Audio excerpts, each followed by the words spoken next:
Tottenham 1, Manchester United 0. Et voilà, fin de la série pour les Spurs. 17 ans sans trophée majeur, c'est fini.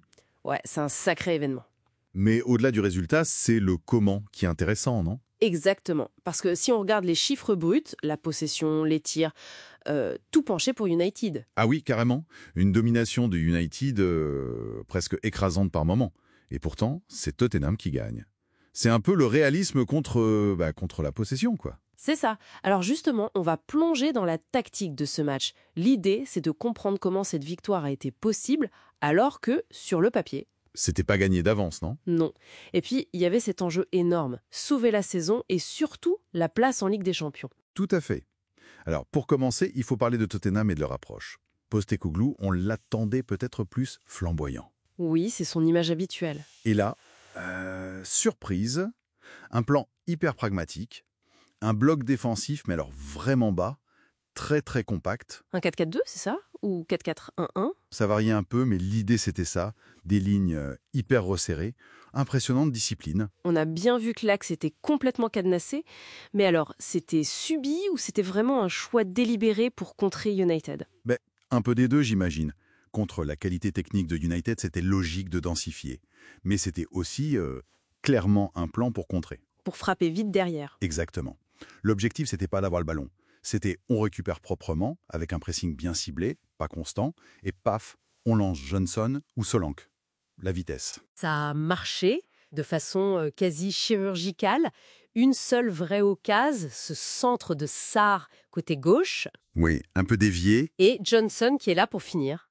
42e minute. Franchement, efficacité maximale. Voilà.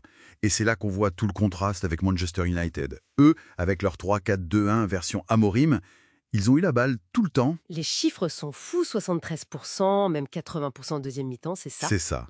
Mais pourquoi faire, au final? Très peu de danger réel créé. Alors, pourquoi? Juste le bloc de Tottenham qui était trop fort ou United a manqué de solutions?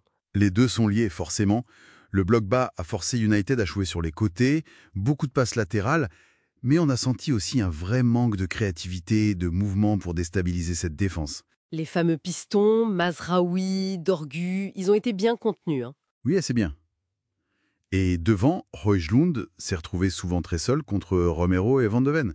C'était compliqué pour lui. Même Bruno Fernandes, qui est souvent le moteur, on l'a senti un peu muselé, non? Il cherchait, mais sans trouver. Tout à fait. Et puis il y a cette fragilité d'United sur le but. Une transition rapide et hop, la défense est prise. Ça montre aussi une faiblesse. Exactement. Et ce but de Johnson juste avant la mi-temps, c'est un peu le symbole de ce réalisme des Spurs. Ouais. Mais il y a un autre moment, pour moi, qui est hyper important. Le sauvetage de Van de Ven sur sa ligne. Celui-là. 69e minute, l'intervention sur Højlund. C'est incroyable. Ça change tout.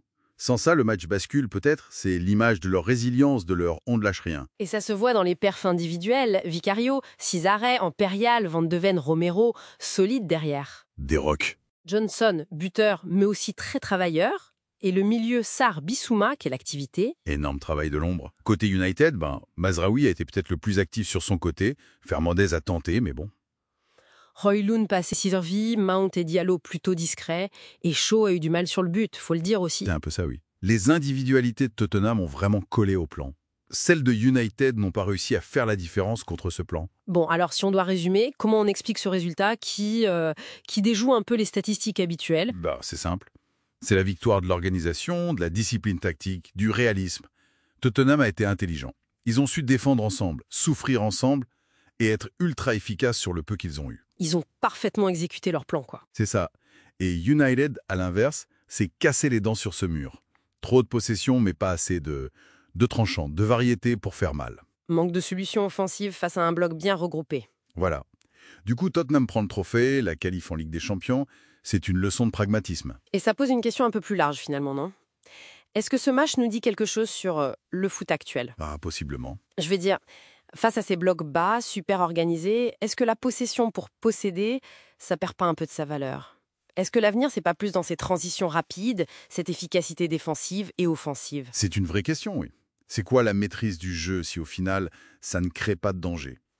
Le débat entre le style et l'efficacité, il est plus que jamais d'actualité. Clairement. De quoi réfléchir pour la suite.